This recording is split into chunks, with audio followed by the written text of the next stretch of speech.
ಕರ್ನಾಟಕ ವಿದ್ಯುತ್ ವಿತರಣೆ ಖಾಸಗಿಗೆ 15 ಜಿಲ್ಲೆಗಳ ಮೇಲೆ ಖಾಸಗಿ ಕಂಪನಿ ಕಣ್ಣು. ಎಸ್ ವೀಕ್ಷಕರೇ, ಕರ್ನಾಟಕದಲ್ಲಿ ವಿದ್ಯುತ್ ವಿತರಣೆಯನ್ನ ಖಾಸಗಿ ಕಂಪನಿಗೆ ನೀಡಬೇಕು ಅನ್ನೋದು ಹಲವು ವರ್ಷಗಳಿಂದ ಚರ್ಚೆ ನಡೆಯುತ್ತಲೇ ಇದೆ. ಆದರೆ ಇದಕ್ಕೆ ಅಷ್ಟೇ ವಿರೋಧ ಕೂಡ ವ್ಯಕ್ತವಾಗಿದೆ. ಆದರೆ ಈಗ ಮತ್ತೆ ಈ ವಿಷಯ ಮುನ್ನೆಲೆಗೆ ಬಂದಿದೆ. ಹೌದು, ಇಷ್ಟು ದಿನ ನಾವು ಕರೆಂಟ್ ಅಂದ್ರೆ ಬರೀ ಬೆಸ್ಕಾಂ, ಮೆಸ್ಕಾಂ ಅಥವಾ ಹೆಸ್ಕಾಂ ಅಂತ ಸರ್ಕಾರಿ ಕಂಪನಿಗಳನ್ನ ನೋಡ್ತಾ ಇದ್ವಿ. ಇನ್ಮುಂದೆ ಖಾಸಗಿ ಕಂಪನಿ ಇದಕ್ಕೆ ಲಗ್ಗೆ ಇಡಲು ತಯಾರಿ ನಡೆಸಿದೆ. ಜಗತ್ ಪ್ರಸಿದ್ಧ ಟಾಟಾ ಪವರ್ ಕಂಪನಿ ಈಗ ಕರ್ನಾಟಕದ 15ಕ್ಕೂ ಹೆಚ್ಚು ಜಿಲ್ಲೆಗಳಲ್ಲಿ ವಿದ್ಯುತ್ ವಿತರಣೆ ಮಾಡೋಕೆ ಅನುಮತಿಯನ್ನ ಕೋರಿ ಅರ್ಜಿಯನ್ನ ಸಲ್ಲಿಸಿದೆ. ಹಾಗಾದ್ರೆ ಟಾಟಾ ಕಂಪನಿ ಯಾಕೆ ಕರ್ನಾಟಕವನ್ನ ಆರಿಸಿಕೊಂಡಿದೆ? ಯಾವೆಲ್ಲ ಜಿಲ್ಲೆಗಳಲ್ಲಿ ಟಾಟಾ ಕರೆಂಟ್ ಸಿಗಲಿದೆ? ಖಾಸಗೀಕರಣಕ್ಕೆ ನೌಕರರ ವಿರೋಧ ಯಾಕೆ? ಖಾಸಗಿ ಆದ್ರೆ ಏನ್ ಲಾಭ, ಏನ್ ನಷ್ಟ? ಒಂದು ಕಂಪ್ಲೀಟ್ ರೋಚಕ ರಿಪೋರ್ಟ್ ಇಲ್ಲಿದೆ. ಕೊನೆ ತನಕ ಮಿಸ್ ಮಾಡದೆ ಈ ವಿಡಿಯೋವನ್ನ ನೋಡಿ. ನಾನು ಶಿವಮೂರ್ತಿ ಸರ್ವ. ಪರವಾನಗಿ ಕೇಳಿದ ಟಾಟಾ ಪವರ್ ಕಂಪನಿ. ಎಸ್ ವೀಕ್ಷಕರೇ, ಪುಣೆ ಮತ್ತು ಮುಂಬೈ ಮೂಲದ ಟಾಟಾ ಪವರ್ ಕಂಪನಿ ಇವತ್ತು ಕರ್ನಾಟಕ ವಿದ್ಯುತ್ ಶಕ್ತಿ ನಿಯಂತ್ರಣ ಆಯೋಗ ಅಂದ್ರೆ KERC ಮುಂದೆ ಒಂದು ಭರ್ಜರಿ ಪ್ರಸ್ತಾಪವನ್ನೇ ಇಟ್ಟಿದೆ. 2003ರ ವಿದ್ಯುತ್ ಕಾಯ್ದೆ ಸೆಕ್ಷನ್ 14 ಮತ್ತು 15ರ ಅಡಿಯಲ್ಲಿ ತಮಗೂ ವಿದ್ಯುತ್ ವಿತರಣೆ ಮಾಡೋಕೆ ಲೈಸೆನ್ಸ್ ಕೊಡಿ ಅಂತ ಕೇಳಿಕೊಂಡಿದೆ. ಅಂದ್ರೆ ಇನ್ಮುಂದೆ ನಿಮ್ಮ ಏರಿಯಾದಲ್ಲಿ ಬೆಸ್ಕಾಂ ಲೈನ್ ಜೊತೆಗೆ ಟಾಟಾ ಪವರ್ ಲೈನ್ ಕೂಡ ಇರಲಿದೆ. ನೀವು ಮೊಬೈಲ್ ಸಿಮ್ ಕಾರ್ಡ್ ಬದಲಿಸುವ ತರಹವೇ ನಿಮಗೆ ಇಷ್ಟ ಬಂದ ಕಂಪನಿಯಿಂದ ಕರೆಂಟ್ ಪರ್ಚೇಸ್ ಮಾಡೋ ಅವಕಾಶ ನಿಮಗೆ ಸಿಗಲಿದೆ. ಟಾಟಾ ಕಂಪನಿ ಈಗಾಗಲೇ ಮುಂಬೈ, ದೆಹಲಿ ಮತ್ತು ಒಡಿಶಾದಲ್ಲಿ ಈ ಸಾಹಸವನ್ನ ಮಾಡಿ ಯಶಸ್ವಿಯಾಗಿದೆ. ಮುಂಬೈನಂತಹ ನಗರದಲ್ಲಿ ಸುಮಾರು 8 ಲಕ್ಷ ಗ್ರಾಹಕರಿಗೆ ಟಾಟಾ ಅತ್ಯಂತ ದಕ್ಷವಾಗಿ ವಿದ್ಯುತ್ ಅನ್ನ ಪೂರೈಕೆಯನ್ನ ಮಾಡ್ತಾ ಇದೆ. ಈಗ ಅದೇ ಮಾಡೆಲ್ ನ ಕರ್ನಾಟಕದಲ್ಲೂ ಜಾರಿಗೆ ತರೋದು ಇದರ ಉದ್ದೇಶ. ಯಾವ್ಯಾವ ಜಿಲ್ಲೆಗಳ ಮೇಲೆ ಟಾಟಾ ಕಣ್ಣು? ವೀಕ್ಷಕರೇ, ಟಾಟಾ ಪವರ್ ಯಾವೆಲ್ಲ ಜಿಲ್ಲೆಗಳನ್ನ ಟಾರ್ಗೆಟ್ ಮಾಡಿದೆ ಅನ್ನೋದನ್ನ ಹಂತ ಹಂತವಾಗಿ ಗಮನಿಸಿದ್ರೆ, ಬೆಸ್ಕಾಂ ವ್ಯಾಪ್ತಿಯ ಚಿಕ್ಕಬಳ್ಳಾಪುರ, ಕೋಲಾರ, ಬೆಂಗಳೂರು ಗ್ರಾಮಾಂತರ, ರಾಮನಗರ, ತುಮಕೂರು ಮತ್ತು ಚಿತ್ರದುರ್ಗ. ಇನ್ನು ಮೆಸ್ಕಾಂ ವ್ಯಾಪ್ತಿಯ ದಕ್ಷಿಣ ಕನ್ನಡ, ಉಡುಪಿ ಮತ್ತು ಶಿವಮೊಗ್ಗ. ಸೆಸ್ಕ್ ವ್ಯಾಪ್ತಿಯ ಮೈಸೂರು, ಚಾಮರಾಜನಗರ ಮತ್ತು ಹಾಸನ. ಹೆಸ್ಕಾಂ ವ್ಯಾಪ್ತಿಯ ಬೆಳಗಾವಿ, ಉತ್ತರ ಕನ್ನಡ ಮತ್ತು ಧಾರವಾಡ. ಇಡೀ ಕರ್ನಾಟಕದ ಆರ್ಥಿಕ ಬೆನ್ನೆಲುಬಾಗಿರುವಂತಹ ಜಿಲ್ಲೆಗಳನ್ನೇ ಟಾಟಾ ಕಂಪನಿ ಈಗ ಆರಿಸಿಕೊಂಡಿದೆ. ಇಲ್ಲಿ ಕೈಗಾರಿಕೆಗಳು ಜಾಸ್ತಿ ಇವೆ, ಆದಾಯವೂ ಕೂಡ ಜಾಸ್ತಿ ಇದೆ. ಒಂದು ವೇಳೆ ಈ 15 ಜಿಲ್ಲೆಗಳಲ್ಲಿ ಟಾಟಾ ಕಂಪನಿಗೆ ಲೈಸೆನ್ಸ್ ಸಿಕ್ಕಿದ್ರೆ ಸರ್ಕಾರಿ ಸ್ವಾಮ್ಯದ ವಿದ್ಯುತ್ ಕಂಪನಿಗಳಿಗೆ ಅಕ್ಷರಶಃ ನಡುಕ ಶುರುವಾಗುತ್ತೆ. ಯಾಕಂದ್ರೆ ಖಾಸಗಿ ಕಂಪನಿಗಳು ಲಾಭದಲ್ಲಿರುವಂತಹ ಏರಿಯಾಗಳನ್ನ ಕಿತ್ತುಕೊಂಡ್ರೆ ಸರ್ಕಾರಿ ಕಂಪನಿಗಳು ಕೇವಲ ನಷ್ಟದಲ್ಲಿರುವಂತಹ ಹಳ್ಳಿಗಳನ್ನ ಮಾತ್ರ ನೋಡಿಕೊಳ್ಳಬೇಕಾದಂತಹ ಪರಿಸ್ಥಿತಿ ನಿರ್ಮಾಣವಾಗುತ್ತೆ. ಖಾಸಗೀಕರಣದಿಂದ ಗ್ರಾಹಕರಿಗೆ ಲಾಭವೇನು? ಆರ್ಥಿಕ ನಷ್ಟ ತಗ್ಗಿಸಲು ಖಾಸಗೀಕರಣವೇ ಮದ್ದ? ವೀಕ್ಷಕರೇ, ಈ ಬದಲಾವಣೆಯಿಂದ ಜನಸಾಮಾನ್ಯರಿಗೆ ಸಿಗುವಂತಹ ಲಾಭಗಳ ಬಗ್ಗೆ ಈಗ ನೋಡ್ತಾ ಹೋಗೋಣ. ಇವತ್ತು ನಮಗೆ ಬೇರೆ ಆಯ್ಕೆ ಇಲ್ಲದ ಕಾರಣ ಬೆಸ್ಕಾಂ ಎಷ್ಟು ರೇಟ್ ಫಿಕ್ಸ್ ಮಾಡುತ್ತೋ ಅಷ್ಟನ್ನೇ ಕಟ್ತಾ ಇದ್ದೀವಿ. ಆದರೆ ಟಾಟಾ ಪವರ್ ಬಂದ್ರೆ ಅಲ್ಲಿ ಕಾಂಪಿಟೇಟಿವ್ ಪ್ರೊಸೆಸಿಂಗ್ ಅಂದ್ರೆ ಪೈಪೋಟಿ ಶುರುವಾಗುತ್ತೆ. ತನ್ನ ಗ್ರಾಹಕರನ್ನ ಸೆಳೆಯೋಕೆ ಟಾಟಾ ಕಂಪನಿ ಕಡಿಮೆ ದರದಲ್ಲಿ ವಿದ್ಯುತ್ ನೀಡಬಹುದು ಅಥವಾ ಉತ್ತಮ ಸೇವೆ ಅಂದ್ರೆ ಕರೆಂಟ್ ಕಟ್ ಆಗದಂತೆ ನೋಡಿಕೊಳ್ಳಬಹುದು. ಇಂಧನ ಇಲಾಖೆಯ ಕಾರ್ಯದರ್ಶಿ ಗೌರವ್ ಗುಪ್ತಾ ಅವರು ಹೇಳುವಂತಹ ಪ್ರಕಾರ ಹೊಸ ಏಜೆನ್ಸಿ ಬರೋದ್ರಿಂದ ಗ್ರಾಹಕರಿಗೆ ಹೆಚ್ಚಿನ ಆಯ್ಕೆಗಳು ಸಿಗುತ್ತೆ. ಪವರ್ ಎಕ್ಸ್ಪರ್ಟ್ ಮುರಳೀಧರ್ ರಾವ್ ಅವರು ಹೇಳೋದು ಏನಂದ್ರೆ, ಖಾಸಗೀಕರಣದಿಂದ ಪ್ರಸರಣ ನಷ್ಟ ಅಂದ್ರೆ ವಿದ್ಯುತ್ ಸೋರಿಕೆ ಕಡಿಮೆ ಆಗುತ್ತೆ. ಅತ್ಯಾಧುನಿಕ ಇನ್ಫ್ರಾಸ್ಟ್ರಕ್ಚರ್ ಬರೋದ್ರಿಂದ ಪವರ್ ಇಂಟರಪ್ಷನ್ ಅಂದ್ರೆ ಪದೇ ಪದೇ ಕರೆಂಟ್ ಹೋಗುವ ಸಮಸ್ಯೆಗೂ ಕೂಡ ಮುಕ್ತಿ ಸಿಗುತ್ತೆ ಅಂತ ಹೇಳಿದ್ದಾರೆ. ಖಾಸಗೀಕರಣದಿಂದ ಗ್ರಾಹಕರಿಗೆ ಆಗುವ ನಷ್ಟವೇನು? ಒಂದು ಕಡೆ ಲಾಭ ಇದ್ರೆ ಮತ್ತೊಂದು ಕಡೆ ನಷ್ಟ ಇದ್ದೇ ಇರುತ್ತೆ. ಹೌದು, ವಿದ್ಯುತ್ ದರದಲ್ಲಿ ಗಣನೀಯವಾದಂತಹ ಏರಿಕೆ ಆಗಬಹುದು. ಖಾಸಗಿ ಕಂಪನಿಗಳು ಲಾಭದ ಉದ್ದೇಶದಿಂದ ಕೆಲಸವನ್ನ ಮಾಡ್ತಾರೆ.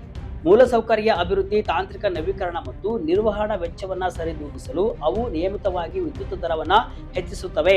ಇದರಿಂದಾಗಿ ಸಾಮಾನ್ಯ ಮತ್ತು ಮಧ್ಯಮ ವರ್ಗದ ಗ್ರಾಹಕರ ಮಾಸಿಕ ವಿದ್ಯುತ್ ಬಿಲ್ ಗಣನೀಯವಾಗಿ ಹೆಚ್ಚಾಗುವ ಸಾಧ್ಯತೆ ಇರುತ್ತೆ. ಉಚಿತ ಮತ್ತು ರಿಯಾಯಿತಿ ವಿದ್ಯುತ್ ಯೋಜನೆಗಳಿಗೆ ಕುತ್ತು ಬರಬಹುದು. ಪ್ರಸ್ತುತ ಸರ್ಕಾರಗಳು ರೈತರಿಗೆ ಉಚಿತ ವಿದ್ಯುತ್ ಅಥವಾ ಬಡ ಕುಟುಂಬಗಳಿಗೆ ರಿಯಾಯಿತಿ ದರದಲ್ಲಿ ವಿದ್ಯುತ್ ಅನ್ನ ನೀಡ್ತಾ ಇವೆ.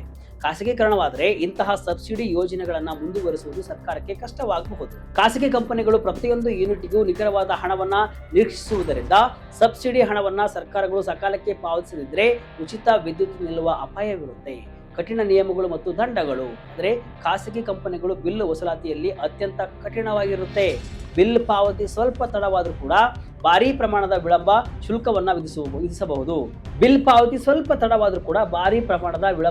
ಶುಲ್ಕವನ್ನ ವಿಧಿಸಬಹುದು.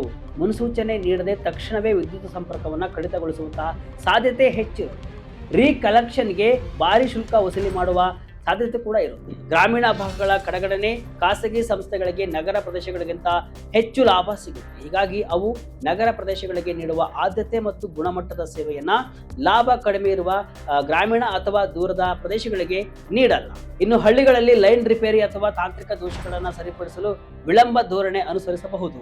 ಇನ್ನು ಸರ್ಕಾರಿ ಕಚೇರಿಗಳಿದ್ದಾಗ ಗ್ರಾಹಕರು ನೇರವಾಗಿ ಅಧಿಕಾರಿಗಳನ್ನ ಭೇಟಿಯಾಗಿ ಸಮಸ್ಯೆಯನ್ನ ಬಗೆಹರಿಸಿಕೊಳ್ಳಬಹುದಾಗಿತ್ತು. ಆದ್ರೆ ಖಾಸಗಿ ಕಂಪನಿಗಳು ಹೆಚ್ಚಾಗಿ ಕಸ್ಟಮರ್ ಕೇರ್, IVRS ಅಥವಾ ಆನ್ಲೈನ್ ಮೂಲಕವೇ ದೂರು ದಾಖಲಿಸಲು ಒತ್ತಾಯವನ್ನ ಮಾಡುತ್ತೆ. ತಾಂತ್ರಿಕ ಜ್ಞಾನವಿಲ್ಲದ ಗ್ರಾಮೀಣ ಭಾಗದ ಜನರಿಗೆ ಮತ್ತು ಹಿರಿಯ ನಾಗರಿಕರಿಗೆ ತಮ್ಮ ದೂರುಗಳನ್ನು ತಲುಪಿಸುವುದು ಕೂಡ ಕಷ್ಟವಾಗಬಹುದು. ಖಾಸಗೀಕರಣದ ಭಾಗವಾಗಿ ಸ್ಮಾರ್ಟ್ ಮೀಟರ್ಗಳನ್ನು ಕಡ್ಡಾಯಗೊಳಿಸಲಾಗುತ್ತೆ. ಇದರಲ್ಲಿ ಮೊಬೈಲ್ ರೀಚಾರ್ಜ್ ಮಾಡುವಂತೆ ಮೊದಲೇ ಹಣ ಪಾವತಿಸಿ ವಿದ್ಯುತ್ ಬಳಸಬೇಕಾಗುತ್ತೆ. ಹಣ ಖಾಲಿಯಾದ ತಕ್ಷಣ ಮಧ್ಯರಾತ್ರಿ ಆದರೂ ಕೂಡ ವಿದ್ಯುತ್ ತಾನಾಗಿ ಸ್ಥಗಿತಗೊಳ್ಳುತ್ತೆ. ಬಡ ಕುಟುಂಬಗಳಿಗೆ ಇದು ಆರ್ಥಿಕವಾಗಿ ದೊಡ್ಡ ಹೊರೆಯಾಗಬಹುದು. ಖಾಸಗೀಕರಣಕ್ಕೆ KEB ನೌಕರರ ಸಿಟ್ಟು, ಹಿಂಬಾಗಿಲ ಖಾಸಗೀಕರಣ ಅಂತ ಆಕ್ರೋಶ. ವೀಕ್ಷಕರೇ, ಈ ಖಾಸಗೀಕರಣಕ್ಕೆ KEB ನೌಕರರು ಕೆಂಡಾಮಂಡಲವಾಗಿದ್ದಾರೆ. ಕರ್ನಾಟಕ ವಿದ್ಯುತ್ ನೌಕರರ ಸಂಘಗಳ ಒಕ್ಕೂಟದ ಅಧ್ಯಕ್ಷ K ಬಲರಾಮ್ ಅವರು ಒಂದು ಸ್ಫೋಟಕ ಹೇಳಿಕೆಯನ್ನು ಕೊಟ್ಟಿದ್ದಾರೆ. ಇದು ರಾಜ್ಯದ ಜನತೆಯ ಆಸ್ತಿ ಆಗಿರುವ ವಿದ್ಯುತ್ ವಲಯವನ್ನ ಖಾಸಗಿಯವರಿಗೆ ಮಾರುವಂತಹ ಹಿಂಬಾಗಿಲ ಯತ್ನ ಅಂತ ಆರೋಪವನ್ನ ಮಾಡಿದ್ದಾರೆ. ನೌಕರರ ಆತಂಕ ಏನ್ ಗೊತ್ತಾ? ಖಾಸಗಿ ಕಂಪನಿಗಳು ಬಂದ್ರೆ ಸರ್ಕಾರಿ ನೌಕರರ ಕೆಲಸಕ್ಕೆ ಕುತ್ತು ಬರಬಹುದು ಅಥವಾ ಉದ್ಯೋಗ ಭದ್ರತೆ ಇಲ್ಲದಂತಾಗಬಹುದು. ಅಷ್ಟೇ ಅಲ್ಲ, ರೈತರಿಗೆ ಸಿಗ್ತಾ ಇರುವಂತಹ ಉಚಿತ ವಿದ್ಯುತ್ ಅಥವಾ ಸಬ್ಸಿಡಿಗೆ ಈ ಖಾಸಗೀಕರಣದಿಂದ ಪೆಟ್ಟು ಬೀಳುತ್ತಾ ಅನ್ನೋದು ಕೂಡ ದೊಡ್ಡ ಪ್ರಶ್ನೆ. ಒಂದು ವೇಳೆ ಟಾಟಾ ಕಂಪನಿಗೆ ಲೈಸೆನ್ಸ್ ನೀಡಿದ್ರೆ ರಾಜ್ಯಾದ್ಯಂತ ಉಗ್ರ ಹೋರಾಟ ಮಾಡ್ತೀವಿ ಅಂತ ನೌಕರರು ವಾರ್ನಿಂಗ್ ಕೊಟ್ಟಿದ್ದಾರೆ. ಇತ್ತ ವಿದ್ಯುತ್ ಗುತ್ತಿಗೆದಾರರು ಕೂಡ ನಾರ್ತ್ ಇಂಡಿಯಾದ ಕಂಪನಿಗಳಿಗೆ ಕರ್ನಾಟಕದಲ್ಲಿ ಕೆಂಪು ಹಾಸಿಗೆ ಸ್ವಾಗತ ಯಾಕೆ ಅಂತ ಪ್ರಶ್ನೆ ಮಾಡ್ತಿದ್ದಾರೆ. ಯಾವ್ಯಾವ ರಾಜ್ಯದಲ್ಲಿ ಖಾಸಗೀಕರಣ ಆಗಿದೆ? ವೀಕ್ಷಕರೇ, ಭಾರತದ ಬೇರೆ ಯಾವ್ಯಾವ ರಾಜ್ಯಗಳಲ್ಲಿ ಖಾಸಗೀಕರಣ ಆಗಿದೆ ಅಂದ್ರೆ, ಒಡಿಶಾದಲ್ಲಿ ವಿದ್ಯುತ್ ವಿತರಣೆ ಕಂಪ್ಲೀಟ್ ಆಗಿ ಖಾಸಗಿಯವರ ಕೈಯಲ್ಲಿದೆ ಮತ್ತು ಅಲ್ಲಿ 4 ಕಂಪನಿಗಳನ್ನ ಟಾಟಾ ಪವರ್ ನಿರ್ವಹಿಸ್ತಾ ಇದೆ. ದೆಹಲಿಯಲ್ಲಿ 2002ರಲ್ಲೇ ಖಾಸಗೀಕರಣ ನಡೆದಿದ್ದು ಅಲ್ಲಿ ಟಾಟಾ ಮತ್ತು ರಿಲಯನ್ಸ್ ಕಂಪನಿಗಳಿವೆ. ಮುಂಬೈನಲ್ಲಿ ಅದಾನಿ ಮತ್ತು ಟಾಟಾ ಪವರ್ ನಡುವೆ ಭಾರಿ ಜಿದ್ದಾಜಿದ್ದಿ ಇದೆ. ಗುಜರಾತ್ನಲ್ಲೂ ಕೂಡ ಟೂರೆಂಟ್ ಪವರ್ ಭರ್ಜರಿಯಾಗಿ ಕೆಲಸವನ್ನು ಮಾಡ್ತಾ ಇದೆ. ಈ ಎಲ್ಲಾ ಕಡೆಗಳಲ್ಲಿ ಕರೆಂಟ್ ಕಟ್ ಆಗೋದು ತುಂಬಾ ಕಮ್ಮಿ ಆಗಿದೆ ನಿಜ. ಆದ್ರೆ ಟಾರಿಫ್ ಅಂದ್ರೆ ಬೆಲೆ ಏರಿಕೆ ವಿಚಾರದಲ್ಲಿ ಖಾಸಗಿ ಕಂಪನಿಗಳು ಅತಿ ಹೆಚ್ಚು ದಂಡವನ್ನ ವಿಧಿಸುತ್ತವೆ ಅನ್ನೋದು ಕೂಡ ದೂರುಗಳು ಕೂಡ ಕೇಳಿ ಬರ್ತಿದೆ. KERC ಮುಂದೆ ಈಗ ಆಕ್ಷೇಪಣೆ ಸುರಿಮಳೆ. ಅಂತಿಮ ತೀರ್ಮಾನ ಯಾರ ಕೈಯಲ್ಲಿದೆ? ಈಗ ಅಸಲಿ ಪ್ರಕ್ರಿಯೆ ಶುರುವಾಗಿದೆ. KERC ಅಧ್ಯಕ್ಷ ರವಿಕುಮಾರ್ ಅವರು ಟಾಟಾ ಪವರ್ ಅರ್ಜಿಯನ್ನ ಸ್ವೀಕರಿಸಿದ್ದು ಸಾರ್ವಜನಿಕರಿಂದ ಆಕ್ಷೇಪಣೆಗಳನ್ನ ಕೋರಿದ್ದಾರೆ. ಅಂದ್ರೆ ನಿಮಗೆ ಈ ಖಾಸಗೀಕರಣ ಇಷ್ಟ ಇಲ್ಲ ಅಂದ್ರೆ ನೀವು ನಿಮ್ಮ ದೂರನ್ನ ದಾಖಲಿಸಬಹುದು. ಈ ಪ್ರಕ್ರಿಯೆ ಮುಗಿಯೋಕೆ ಕನಿಷ್ಠ 6 ತಿಂಗಳು ಬೇಕಾಗುತ್ತೆ.